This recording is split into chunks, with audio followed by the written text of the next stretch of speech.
이 새벽 우리에게 주시는 하나님의 말씀은 로마서 1장 24절에서 32절까지의 말씀입니다.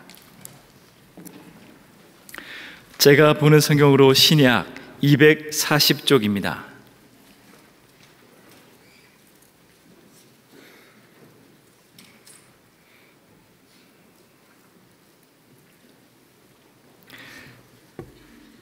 하나님의 말씀을 봉독하겠습니다.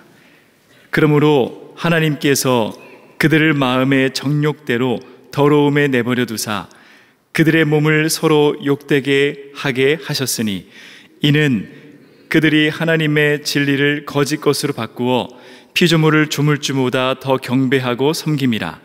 주는 곧 영원히 찬송할 이시로라. 아멘. 이 때문에 하나님께서 그들을 부끄러운 욕심에 내버려 두셨으니 곧 그들의 여자들도 순리대로 쓸 것을 바꾸어 영리로 쓰며 그와 같이 남자들도 순리대로 여자 쓰기를 버리고 서로 향하여 음욕이 부릴 듯하매 남자가 남자와 더불어 부끄러운 일을 행하여 그들의 그릇됨에 상당한 보응을 그들 자신이 받았느니라. 또한 그들이 마음에 하나님 두기를 싫어하며 하나님께서 그들을 그 상실한 마음대로 내버려 두사 합당하지 못한 일을 하게 하셨으니 곧 모든 불의, 추악, 탐욕, 악의가 가득한 자요 시기, 살인, 분쟁, 사기, 악독이 가득한 자요 수근수근하는 자요 비방하는 자요 하나님께서 미워하시는 자요 능욕하는 자요 교만한 자요 자랑하는 자요 악을 도모하는 자요 부모를 거역하는 자요 우매한 자요 배약하는 자요 무정한 자요 무자비한 자라. 그들이 이 같은 일을 행하는 자는 사형에 해당한다고 하나님께서 정하심을 알고도 자기들만 행할 뿐 아니라 또한 그런 일을 행하는 자들을 옳다 하느니라. 아멘. 기도하겠습니다. 하나님, 오늘도 주님께서 저희들에게 베풀어 주실 은혜를 사모합니다. 기다립니다. 갈망합니다. 예비하신 은혜, 우리에게 필요한 은혜, 우리에게 주시고자 하시는 은혜를 내려 주시옵소서.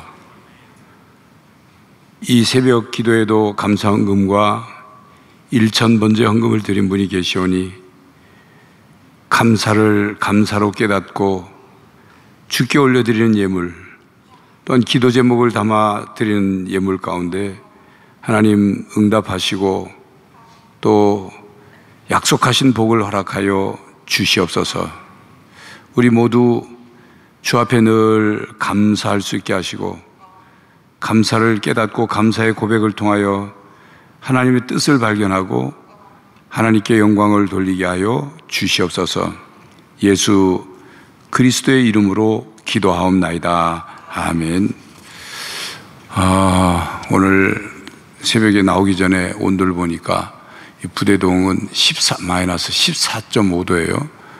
아마 최근 들어 제일 추운 날씨인데 이 추위를 뚫고 또 새벽 기도에 나오시느라 집에 계신 분들은 안 뚫었고 성전에 계신 분들은 뚫고 나오셨으니까 여러분들을 환영하고 또 여러분들의 가슴에 하나님이 추위보다 더 뜨거운 은혜 주시기를 바랍니다.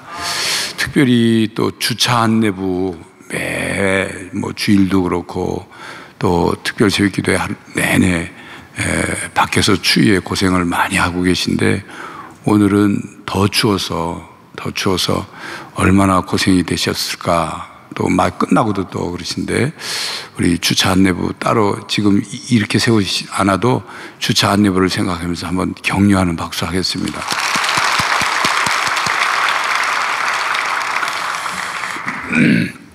오늘 나오면서 주차 안내부 박수 함께 해야 되겠다 그런데 그 생각을 했는데 같이 저랑 나오는 제 아내가 같이 나오면서 오늘 박수에 쳐야 되겠다고 저보고 이제 무언이 아니라 압력을 주는 거죠. 박수를 쳐야 되겠다고. 그래서 제 마음이 박수 안 칠까? 그러다가 이렇게 해서 한번 웃고 지나가려고 얘기한 겁니다. 오늘 본문 말씀은 한 7년 전, 6년여 전에 이 본문 이 제목으로 설교했던 내용입니다. 기억을 하십니까? 예, 망각의 은혜도. 사실은 이 설교 말씀을 잊어버리는 것은 은혜는 아니에요. 우리가 좋지 못한 과거, 좋지 못한 기억들, 우리가 회개한 죄, 그 용서받은 죄를 계속 기억해내가지고 그걸 되씹어가지고 괴로워하고 그래서는 안 되죠. 하나님 그래서 우리에게 망각의 은혜를 주셨는데 설교 말씀을 이게 잊는 것은 은혜는 아닙니다. 그러나 우리가 하나님 말씀을 계속 통독을 해도 그 말씀에서 늘 새롭게 하나님이 은혜를 주시고 깨닫게 해주시죠. 어떤 분은 제가 부산 양정교회에서 목회할 때 어느 한 분은 그 주일날이든 수요일이든 누가 설교자가 설교를 하면 그 본문 옆에다가 날짜를 써놓은 분이 있어요. 제가 그런 분 제일 싫어합니다. 왜 날짜를 써놓는지 아무런 신앙에 도움이 안 되거든요. 그거 보면 이거 옛날에 설교한 거 또 하네? 이거밖에 안 돼요. 그 이상이 안 되거든요. 왜 성경은 그런 거 적는 게 아닙니다. 네. 혹시 이럴 수는 있어요. 25년 1월 5일 주일에 이 본문에서 받은 은혜를 옆에다 적는다. 그거는 그걸 기억하기 위해서 도움이 되는데 누가 언제 이 본문으로 설교했다 적어 놓는 건 아무런 유익이 되지 않습니다. 그리고 가능하면 성경을 읽을 때도 성경에 물론 이제 두 가지 방법이 있는데 성경에 줄을 치면서 성경을 읽는 것, 그 성경을 한 일독한 다음에 성경을 바꿀 생각이면 줄을 쳐서 읽는 것도 도움이 된다. 그러나 그 성경책을 계속 사용할 것이면 줄을 치고 읽었을 때 그 다음 성경을 읽을 때 줄 친 게 먼저 눈에 가거든요. 하나님의 말씀이 늘 우리에게 새롭게 역사하시고 깨닫게 해주시는데 더 많은 다양한 은혜를 주시기를 원하는데 우리가 줄 친 것 때문에 거기에 눈이 더 가서 또 다른 은혜를 받지 못하게 된다면 줄을 치는 것이 도움이 안 된다. 그 말이에요. 그러니까 날짜 적어 놓은 건 더 안 되는 거죠. 오늘 이 본문으로 이 간섭의 은혜도 설교를 했습니다. 그리고 이번 주 사실 설교도 그 본문으로 다 설교를 했고 그와 같은 내용의 메시지를 전한 적이 있습니다. 전한 적이 없는 본문도 있었지만 있었습니다. 그러나 우리가 다시 한번 반복하고 되새기고 다시 우리가 깨닫기 위해서 우리에게 주시는 다양한 하나님의 은혜를, 다양하다고 해도 사실은 6일 동안 6가지 은혜 제목밖에 말씀을 못 드리죠. 이거 외에도 하나님께서 주시는 많은 은혜가 있는데 그 중에 우리가 혹시 깨닫지 못할 수도 있는 은혜, 소홀히 여길 수도 있는 은혜, 미처 생각지도 못한 은혜를 더 중점적으로 말씀을 드리고 있습니다. 우리가 살아가면서 힘들고 고통스러워서 하나님의 도움이 필요할 때 하나님 왜 나를 안 도와주실까? 왜 내 삶은 관여를 하지 않으실까? 날 좀 도와주시면 좋은데, 이런 강한 바람과 안타까움이 있지 않습니까? 왜 빨리 도와주시면 좋을 텐데, 이 문제가 해결될 텐데, 이런 생각을 하죠. 그러면서 주위를 돌아보면 악인들은 하나님이 안 도와주시는 것 같은데도 막 잘만 사는 것처럼 보이거든요.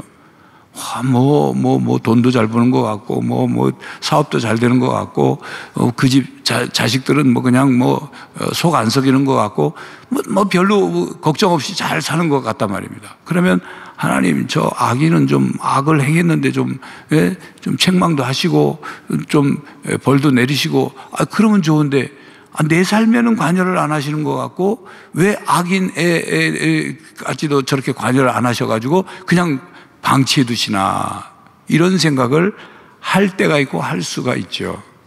자, 그런데 그걸 상황을 바꿔서 반대로 내가 내 멋대로 살고 내가 하고 싶은 대로 하고 내 욕심대로 내 욕망대로 마음대로 살고, 그럴 때는 하나님 왜 내 삶에 관여하지 않으십니까? 왜 나를 그냥 이대로 내버려 두십니까? 라고 하나님께 불평하거나 원망하지 않습니다. 왜냐하면 가능하면 하나님이 날 관여 안 하시면 좋겠거든요. 날 이대로 내두시면 좋겠거든요. 그러니까 나중에 갈 때까지 가서 다시 돌이킬 수 없는 그때까지 가서 하나님께서 회초리를 드시면 그때서 두 손 두 발 들고 돌아오는 경우들이 있다는 거죠. 우리는 악인을 가만히 두시는 하나님, 악에 대해서 침묵하시는 하나님, 죄악을 범하는 사람을 방치해 두시는 하나님으로 하나님을 생각할 때가 있습니다. 그래서 이해가 되지 않을 때가 있고 하나님이 답답하게 느껴질 때가 있죠. 그러면서 우리가 질문합니다. 하나님은 오늘날에도 악에 대해서 진노하시는가? 악에 대해서 벌을 내리시는가? 아니면 악을 방치해 두시는가? 여러분, 성경을 보면 하나님은 진노하시는 하나님입니다. 하나님의 진노는 거룩한 성품 때문에 진노하실 수밖에 없어요.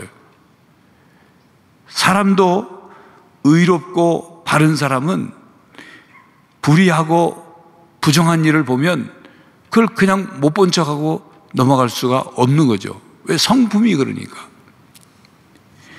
하나님은 그래서 거룩하신 하나님이기 때문에 죄를 용납하실 수가 없는 거죠. 거룩하신 하나님이기 때문에 죄와 함께 가실 수가 없어서 에덴 동산에서 아담과 하와를 추방하신 거예요. 거룩과 죄가, 불의와 의가 함께 공존할 수 없기 때문에 마치 물과 기름이 섞일 수 없는 것처럼. 그래서 하나님의 거룩성이 진노로 나타납니다. 하나님께서 진노하시면 어느 누구도 그 진노 앞에 감당할 수 있는 존재가 없죠. 그야말로 시편에 있는 표현처럼 하나님이 그냥 훅 하고 살짝 바람만 불면 그것이 태풍이 되고 폭풍이 돼서 우리 인류를 쓸어버리는 거죠. 본문 앞에 18절 말씀을 제가 봉독합니다. 하나님의 진노가 불의로 진리를 막는 사람들의 모든 경건하지 않음과 불의에 대하여 하늘로부터 나타나니, 하나님의 진노가 불의한 사람들에게 나타난다고 말씀하셨습니다. 성경에 보면 노아 시대 때 하나님의 진노가 무엇으로 나타났습니까? 홍수로 나타났죠. 40일간 주야로 비를 내리셔서 홍수로 하나님의 진노가 세상을 심판하셨습니다. 아브라함 시대에 소돔과 고모라 성을 향한 하나님의 진노가 어떻게 나타났습니까? 유황불 심판으로 나타났죠. 다 태워버렸어요.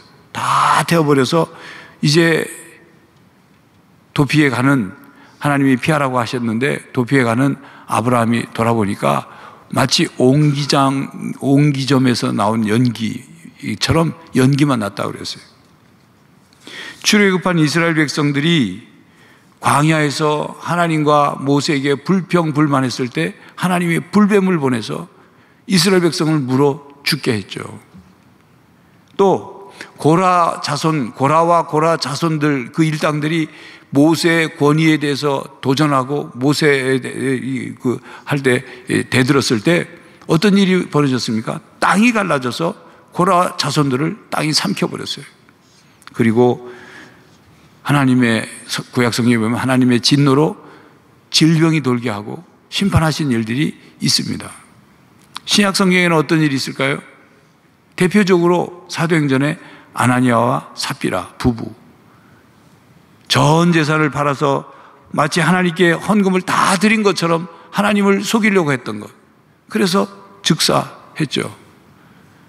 그리고 헤롯 왕, 사람들 앞에서 햇빛이 반짝반짝 비치는 그런 상황에서 빛난 옷을 입고 갔다가 백성들이 헤롯 왕의 목소리를 듣고는 이 신의 목소리와 같다고 그러니까 지가 진짜 신인 줄 알고 그러다가 결국 벌레에 먹혀 죽게 하셨죠. 하나님의 진노가 임한 거죠. 대표적인 것을 말씀을 드렸습니다만 하나님의 모든 사람에게 모든 때 진노를 다 내리신다면 우리가 어찌 살겠습니까? 그런데 대표적으로 그런 진노를 행하심으로 우리에게 경각심을 또 주시는 거거든요.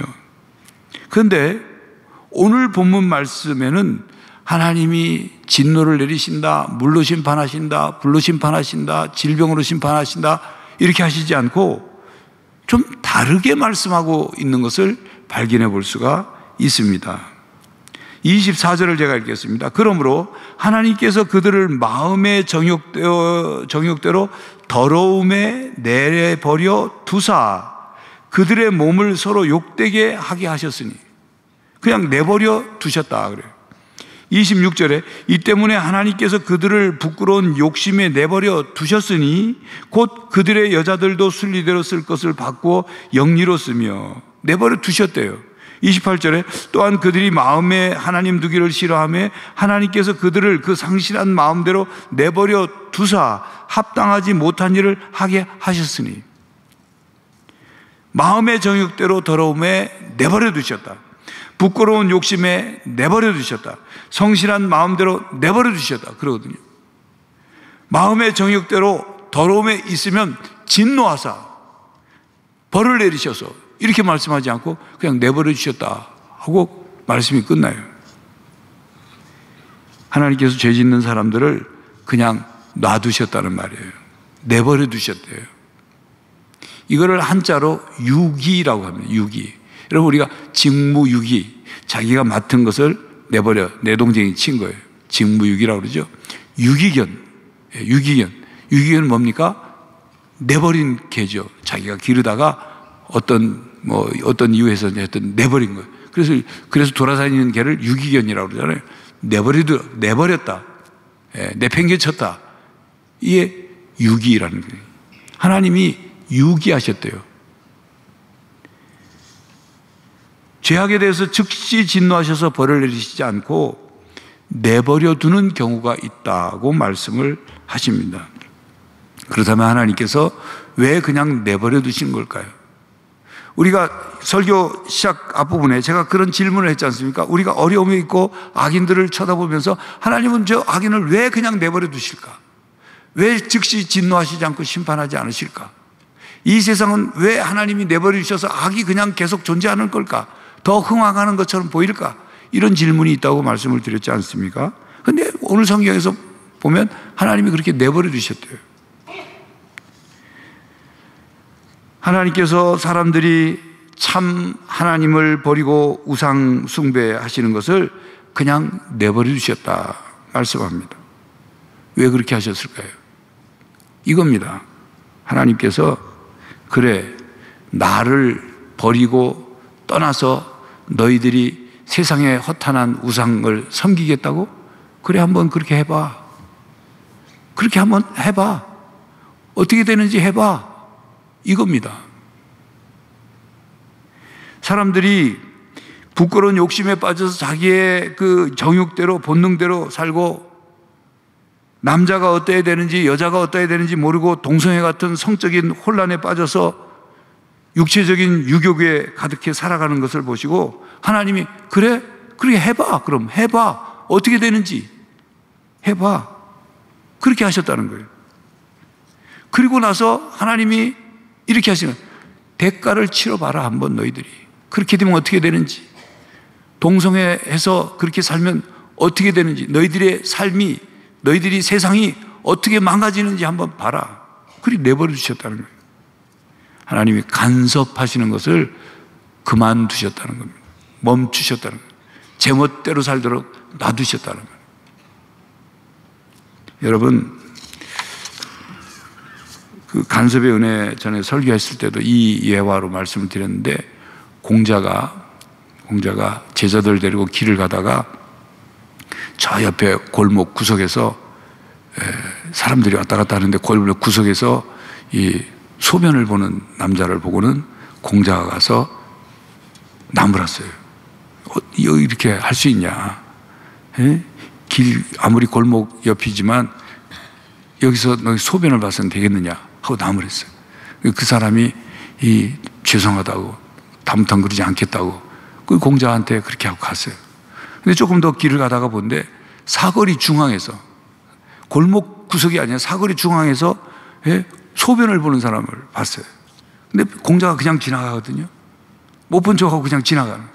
그 제자들이 물었어요. 스승님, 왜 저 사람은 그냥 두고 가십니까? 골목에서 소변 보는 사람도 아주 저는 심각한 사람인데 왜 그냥 가십니까? 공자가 하는 말이, 골목 구석에서 이렇게 남 볼까 이렇게 한 사람은 얘기하면 듣는 사람이지만 저 사람은 대책이 없는 사람이다.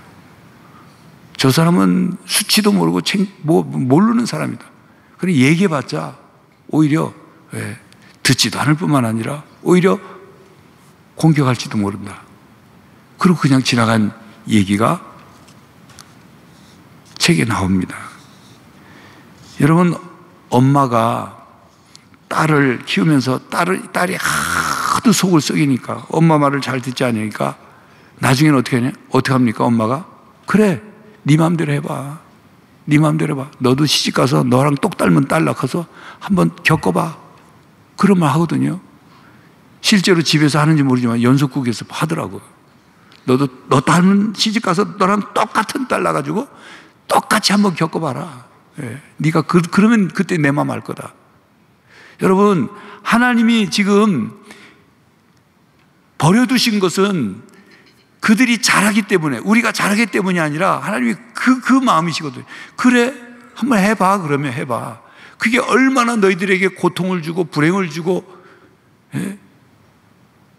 그 대가를 치러야 하는지를 한번 겪어봐. 이래서 버려두시는 거예요. 그렇다면 이 하나님이 버려두시는 것이 좋은 일일까요? 아니죠. 아니죠. 왜 그냥 죄인을 버려두실까요? 책망을 받아들이지 않기 때문에.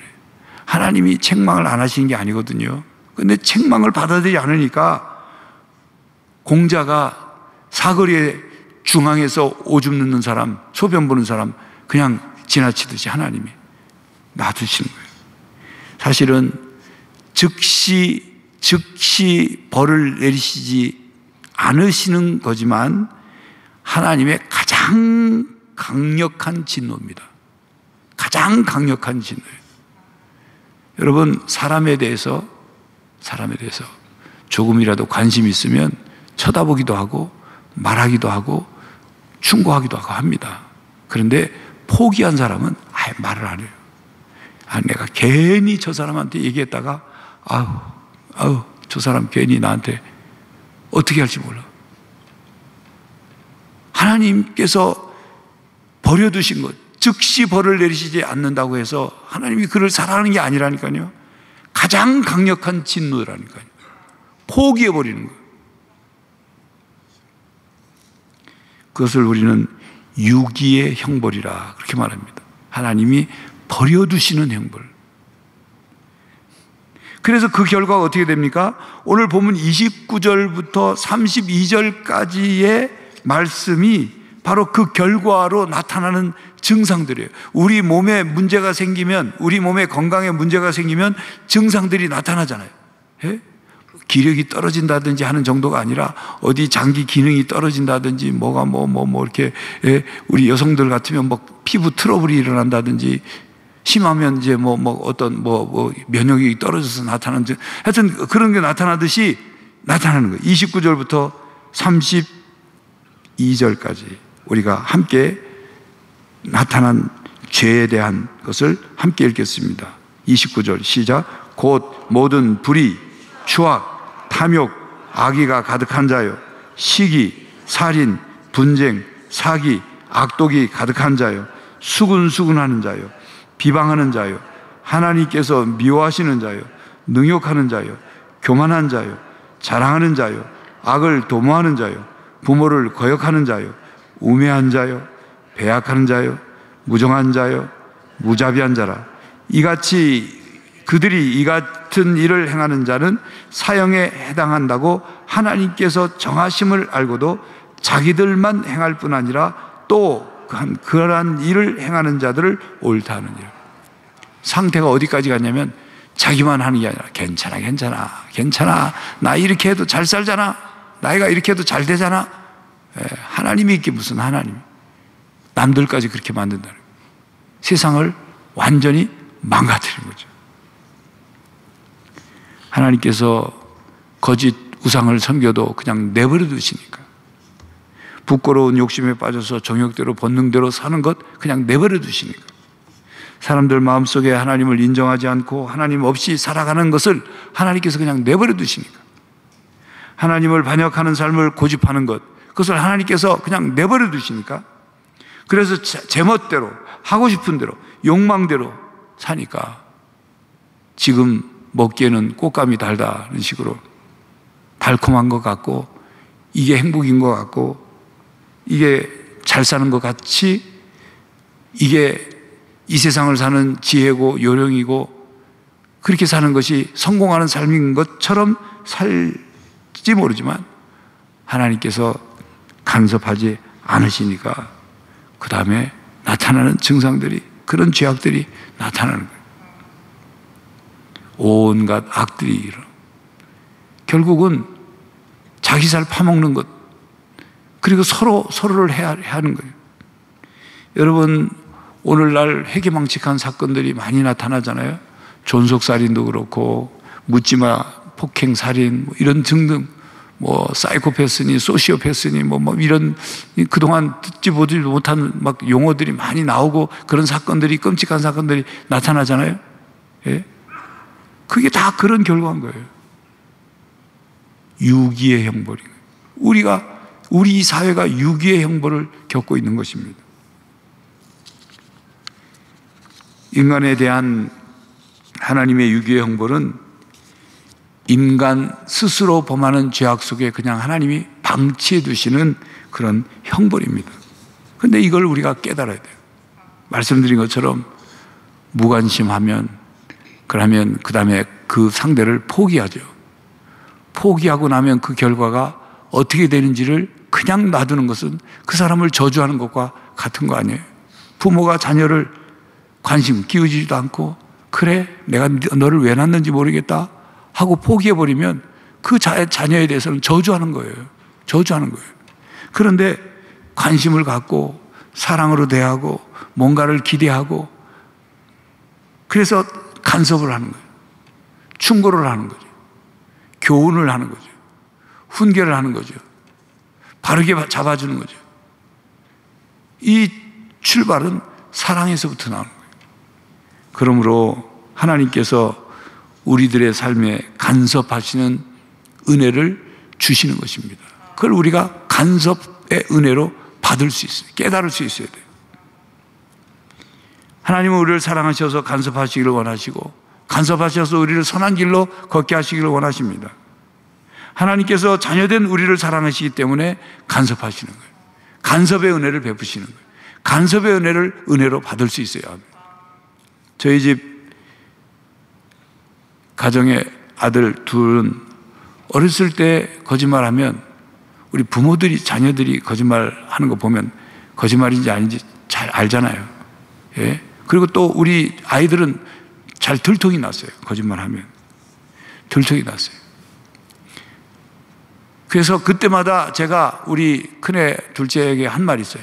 야, 준이야, 둘째는 제인데, 준이야, 제이야, 너희들은 하나님이 무척 사랑하시나 봐. 그러면 애들이 뭔 소린가 하죠. 너희들 거짓말 금방 들통났지? 하나님이 사랑하시는 거야. 하나님이 사랑하시는 거예요. 여러분, 거짓말하는 게 들통 안 나면 거짓말 해도 되는구나, 이렇게 해도 넘어가는구나, 부모가 모르는구나. 그 다음에 어떻게 하겠어요? 거짓말 안 합니까? 또 하죠. 그렇게 거짓말을 자꾸 하다 보면 어디까지 갑니까? 사기꾼 되는 거예요.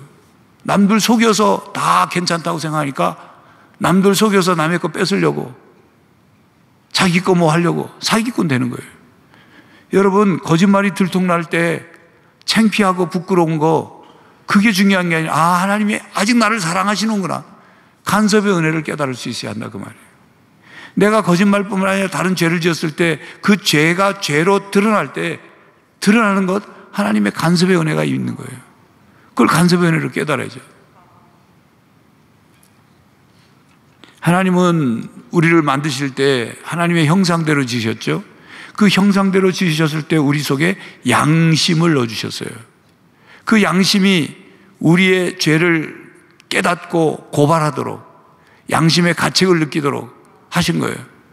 하나님이 우리를 간섭하시려고 우리에게 양심을 주신 거예요. 그런데 그 양심이 점점 무뎌져서 화인 맞은 상태가 되었다고 성경은 말씀하잖아요. 화인 맞으면 어떻게 돼요? 양심이 죄를 고발을 안 해요. 가책을 못 느껴요. 네, 전혀 기능을 안 하게 되는 거죠. 뿐만 아니라 하나님께서 우리에게 십계명을 주셨고 율법을 주셨고 성경 말씀을 주셨어요. 그래서 그것을 통해서 우리를 깨닫도록 성경은 우리를 교훈과 책망과 바르게 함과 의로 교육하기에 유익해서 우리를 온전한 사람이 되도록 만드는 말씀을 주셨다고요. 성경 말씀을 읽을 때 우리가 깨닫는 말씀들이 있죠. 그래서 그 성경 말씀을 통해서 책망하시는 말씀을 듣는 거예요. 우리가 성경을 읽을 때 달콤한 말씀만 받으려고 하지 말고 이 성경 말씀이 나에게 어떤 죄를 깨닫게 하는가, 그걸 깨달을 때 그 말씀이 나에게 간섭하는 거예요. 하나님이 그 말씀을 통해서 우리에게 간섭하는 거예요. 설교를 들을 때 설교자가 죄를 깨닫게 하고 죄를 책망하는 설교를 할 때 그 원망으로 듣지 말고 설교자가 나를 까는구나 이렇게 생각하지 말고 하나님이 나를 간섭하시는 은혜로 말씀을 받아야 되는 거예요. 그게 자기가 누릴 수 있는 은혜지요. 그거 다 비껴가면, 그거 다 피해가면 하나님의 은혜가 한쪽 은혜, 반쪽 은혜, 부족한 은혜를 받는 겁니다. 하나님께서 내 삶에 관심을 갖고 계시고 우리의 삶을 사랑하시기 때문에, 우리를 사랑하시기 때문에 간섭의 은혜를 베푸시는 거예요. 우리가 어렸을 때는 부모님이 꾸중하거나 회초리를 들거나 회초리로 맞게 되면, 혹은 벌을 서죠. 손을 들고 그렇게 벌을 서면 부모님이 때론 싫기도 하고 믿기도 하고 원망스럽기도 하고 그러죠. 우리 엄마는 왜 나만 혼내나? 엄마는 왜 그냥 나를 이렇게 벌을 주시나? 그런데 점점 크면서 철이 들어가면서 그 벌 받은 것, 그걸 돌이켜보면 부모님이 나를 이렇게 혼내시고 벌 주고 회초리를 들었기 때문에 내가 이렇게 어긋나지 않았구나. 그거 깨닫게 되지 않습니까? 근데 우리 신앙도 마찬가지예요. 신앙도 철이 들어야 돼요. 다른 말로 성숙해진다는 말이죠. 철드는 거. 신앙에 철이 들어야 돼요. 철이 들지 않은 사람은 맨날 달콤한 말씀, 복 받아라, 복 받아라, 부자 되라, 부자 되라. 이런 말씀만 은혜 받았다고 하거든요. 죄를 깨닫고 통회하고 하고 우리 삶을 돌이키게 하고 하는 그런 말씀을 들었을 때 하나님 정말 날 사랑하시는 거예요. 이렇게 간섭의 은혜를 깨달아야 되는데 신앙에 철이 들지 않으면 자기를 괴롭게 하고 찌르고 책망하고 하는 말씀을 피하려고 그래요. 그런 말씀이 자꾸 들려지면 은혜 받지 못했다고 하고, 왜 우리 교회는 죄를 책망하는 설교만 하냐 그렇게 하죠. 하나님은 여러 가지 방법으로 우리를 깨우치십니다. 그걸 징계라고 그래요. 징계의 의미는 깨닫게 하는 거거든요. 깨우치는 거죠. 돌이키게 하려고 해서. 징계의 의미가 곧 벌, 이게 아닙니다. 하나님의 징계의 단계가 있어요. 처음에는 말씀으로 깨닫게 해요. 양심의 소리를 듣게 하죠. 주위 환경으로부터 자신을 돌아보게 해요. 다른 사람의 충고와 조언을 통해서 돌이키게 해요. 그런데 그러다가 안 들으면 징계의 수위가 조금 높아지는 거예요. 하나님이 회초리를 이렇게 드는 거죠. 회초리를 때리기도 해요. 어떤 사람은 한 대 맞기도 하고 어떤 사람은 100대 맞기도 하고, 건강의 문제로, 물질의 문제로, 가족의 문제로, 사업의 문제로, 삶의 어떤 문제를 통해서 하나님이 징계를 하셔요. 그때 우리는 이게 하나님의 징계라는 사실, 나를 깨닫게 하고 돌이키게 하신다는 사실을 빨리 깨달을 필요가 있어요. 그게 길어지면 고통이 더 오래 가는 거예요. 곧 하나님의 징계는 그러므로 간섭하시는 은혜입니다. 우리 삶을 간섭하시는, 우리를 사랑하시기 때문에, 우리를 바른 길로 가게 하기 위해서. 히브리서 12장 5절에서 7절에 말씀하죠. 또 아들들에게 권하는 것 같이 너희에게 권면하신 말씀도 잊었도다. 일렀을 때 내 아들아 주의 징계하심을 경히 여기지 말며 그에게 꾸지람을 받을 때 낙심하지 말라. 주께서 그 사랑하시는 자를 징계하시고 그가 받아들이시는 아들마다 채찍질 하심이라 하였으니 너희가 참음은 징계를 받기 위함이라. 하나님이 아들과 같이 너희를 대우하시나니 어찌 아버지가 징계하지 않는 아들이 있으리요. 하나님이 우리를 아들로 딸로 인정하시니까 징계하시는 거예요. 아들로 딸로 인정하시니까 간섭하시는 은혜를 베푸시는 겁니다. 우리를 내버려 유기하시지 않고 간섭하시는 거예요. 그러나 여러분, 지속적으로 하나님의 이 간섭을 거부하면, 하나님이 징계하시는데도 거부하면 하나님이 우리에게 간섭하시는 은혜를 베푸시지 않으시고 뭘 하십니까? 유기의 형벌을 행하시는 거예요. 하나님의 진노 중에 가장 무서운, 이 땅에서 벌어지는 하나님의 진노 중 가장 무서운 진노는 내버려 두시는 진노다. 그렇게 깨달을 수 있기를 바랍니다. 그래서 하나님이 우리를 사랑하셔서 베푸시는 간섭의 은혜가 있다는 것을 아시고 살면서 하나님이 베푸신 이 간섭의 은혜에 대해서 하나님 감사합니다. 간섭해 주시니 감사합니다. 나를 사랑해 주시니 감사합니다. 나에게 이런 은혜를 베풀어 주시니 감사합니다 하고 감사로 받을 수 있는 성숙한 신앙인, 철든 신앙인, 하나님의 더 풍성한 은혜를 받아 누리는 성도들이 되시기를 간절히 바랍니다. 제가 마무리 기도하고 역시 오늘 말씀을 기억하면서 하나님 간섭하시는 은혜를 깨닫고 그 은혜를 은혜로 받아들일 수 있는 더 풍성한 은혜, 그리고 그 다음 간섭하시는 은혜를 통해서 깨달아진 것을 고침으로 말미암아 더 큰 은혜를 받을 수 있도록 해달라고 기도하시고, 특별히 나라를 위해서도 꼭 기도해 주시기 바랍니다. 기도하겠습니다. 하나님께 풍성한 은혜가 있고 다양한 은혜가 있고 우리에게 다양한 맛의 은혜를 주시는데 그 풍성한 은혜를 받고 깨닫고 누리게 하여 주시옵시고, 날마다 숨쉬는 순간순간마다 하나님이 베푸시는 사랑과 그 보호하심과 또 인도하시는 은혜도 있지만 간섭하시는 은혜를 깨달을 수 있게 해주시고 그 은혜를 은혜로 받을 수 있게 해주시고 그 은혜를 받아 더 풍성한 은혜로 나아가게 하여 주시옵소서. 예수 그리스도의 이름으로 기도하옵나이다. 아멘.